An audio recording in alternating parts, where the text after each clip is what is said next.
Welcome, dear friends of Turkish series stars, your favorite corner where every whispered detail turns into a headline, every glance is a clue, and every pause between words ignites a dozen theories. What was supposed to be a graceful red carpet preview last night spun into a full-scale spectacle, and not because of the gowns or the set. The names reverberating through the night and across the internet? Elcin Sangu, Melisa Dongal, and, unexpectedly, a razor-sharp Cagatay Ulusoy. But what truly set everything off? Why did a simple premiere steal the spotlight from the series itself? And the burning question, how will Elcin Sangu respond to the rising avalanche of criticism? Sit back, subscribe, ring the bell, leave a like, because here on Turkish series stars we follow the pulse of the red carpet and, as always, we miss nothing. The premiere of the new series The Eighth Family should have been remembered for its styling, its sleek choreography, its elegant guest list. Instead, what lingered were details you could easily miss if you blinked, a hand shifting half an inch, eyes tightening for a moment, a smile held too long. Elcin, at the heart of the project and undeniably the lead of the evening, arrived arm in arm with Barış Arduç, her longtime on-screen partner and, as many fans like to say, the person whose presence always seems to steady the air around her. From the first flash, all attention drifted toward their shared orbit.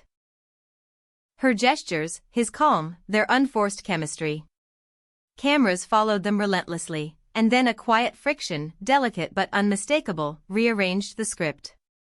The moment everyone is now replaying came as the photographers called the trio toward the center.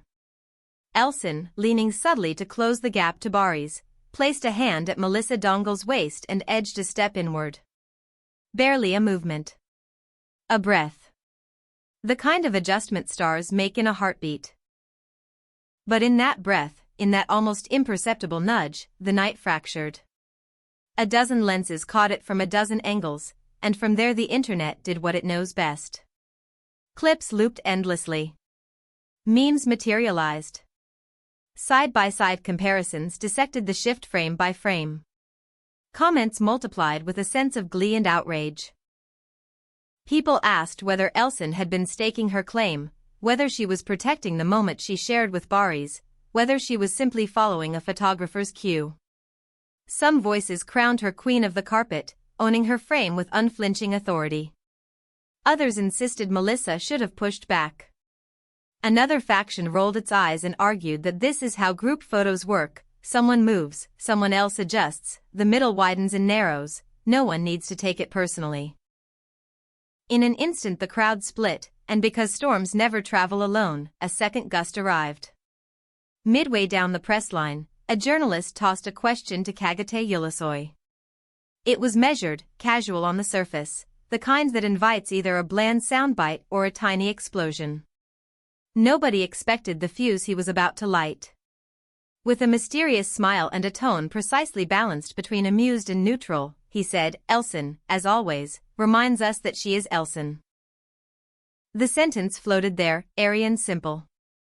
But in a world where syllables are currency, those words landed like a sly wink and a gentle slap at the same time. Within minutes, social feeds were blistering. Some called it a deft jab. Others said he'd voiced what many were already thinking. Was it envy? A playful tease?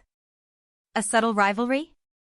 The phrase raced across X and Instagram, each repost sharpening its edge. Why did he say it?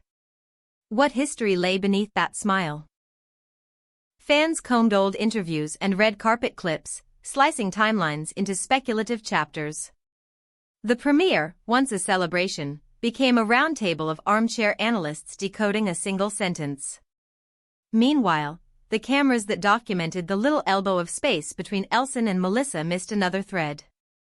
Backstage whispers say that before the fateful photo lineup, Elcin, eager to capture a clean shot with Barış, asked the photographers several times to hurry up.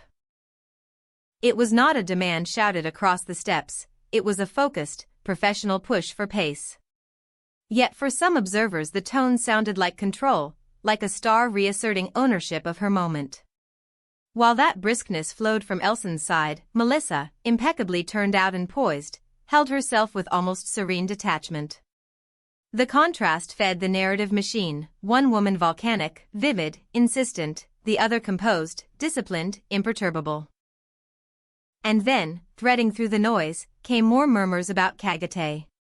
He had watched the scene, they said, taking it all in with an actor's cool, recognizing the choreography beneath the chaos. In private, according to people who claim to have overheard him, he added, Elcin has her own way of commanding a room.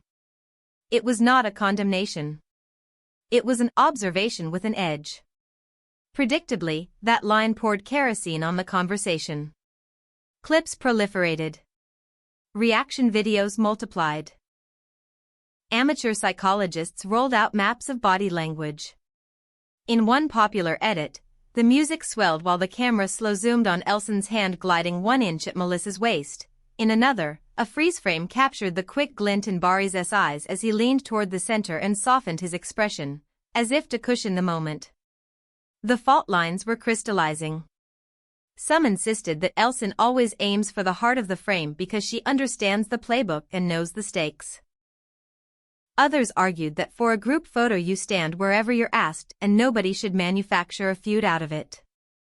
Another chorus claimed the problem isn't Elcin or Melissa or even the nudge, but the appetite for a toxic narrative that gobbles up nuance. And then came the crowning line from loyalists, Elcin doesn't need to answer anyone, because her work speaks louder than a dozen red carpets. Yet the question hung there like a bright chandelier swaying after the music stops, will she respond? And if she does, how sharp will the edge be? A source close to the production insists Elcin heard about Cagatay's remark almost immediately and did not appreciate it, less the content than the implication, the wink tucked inside the words. Another voice at the venue says the atmosphere grew taut backstage after the photo call, a subtle shift seeped through the corridors, a hush that settled where laughter had been skimming just moments before. The room wasn't on fire, but the temperature had changed. There were rumors that her reaction evolved minute by minute. First, quiet disbelief, then, a string of rapid messages to her publicist, then, a suggestion floated by a friend, post a small line, a graceful deflection, and move on. Meanwhile, people who know Barış described him gliding in with that calm that makes him so watchable on screen. He made a light joke about flashbulbs and angles, teased the idea that in another timeline the two of them would have been pulled 3 steps to the left and no one would be arguing now. His attempt at humor, depending on who you ask, either diffused the tension for a heartbeat or merely skimmed the surface of a deeper bruise. Communication strategists chimed in as they always do when a hand gesture becomes a thesis. They agreed on one point: the gesture itself wasn't scandalous. The scandal, if one insists on calling it that, was manufactured in the echo chamber that surrounds a star. A tiny move turns monumental when framed just so. The picture around emotion creates the narrative that swallows the motion itself. On a red carpet every inch matters, every second is archived, and every glance is a headline. Last night contained all the ingredients. 2 beloved actors with a Bond fans devour, a younger colleague whose poise invited admiration, a third star who dropped a line so quotable it felt scripted, and an audience primed to project, defend, critique, and confess. What complicates everything, of course, is the history we all carry into a moment like this. With Elcin and Barış, there's a decade of stories fans tell themselves.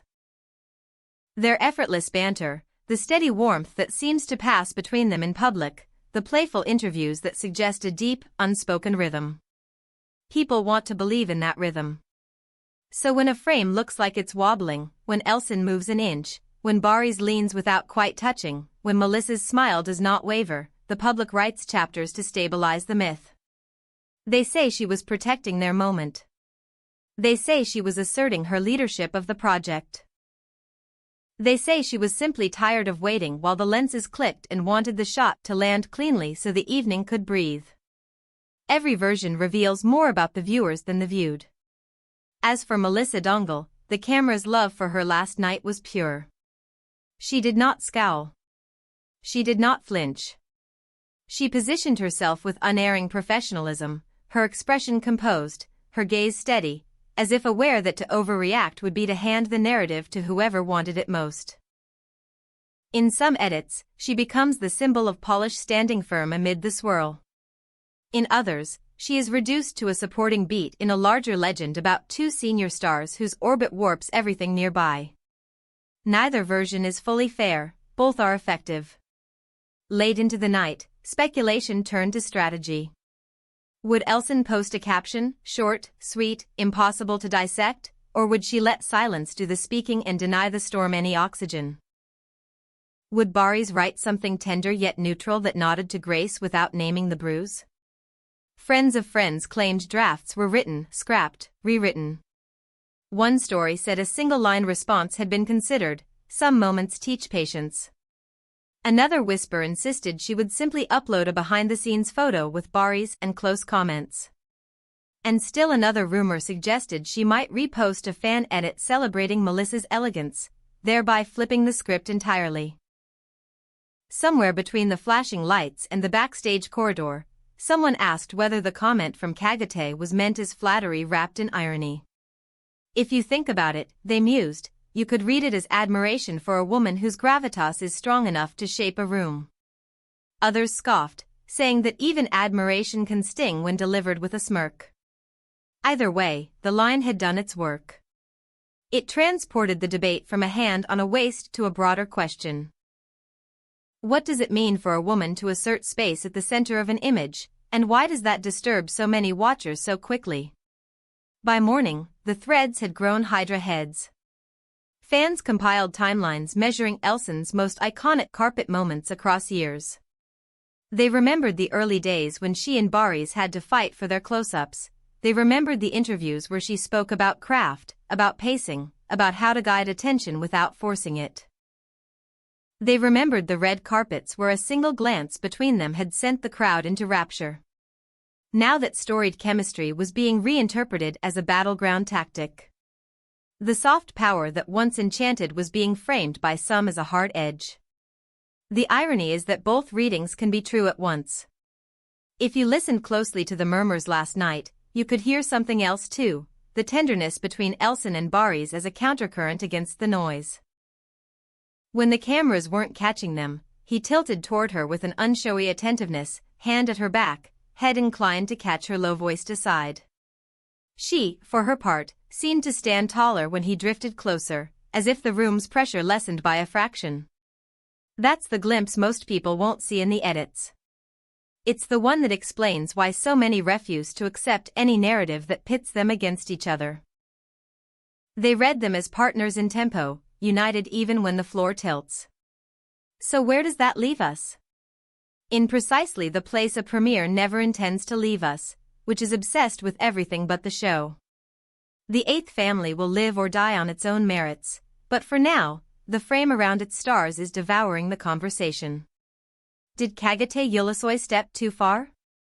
Was he wry or was he cruel? Was Elcin staking her territory or simply claiming her responsibility as the night's anchor? Is Melissa a bystander, a muse, or a consummate professional who understood the game and refused to let it rewrite her face? Tell us in the comments, because Turkish series stars reads them all. And if you want every corridor whisper and every slow-motion detail from the world of Turkish celebrities, tap like, subscribe to Turkish series stars, and keep the bell on.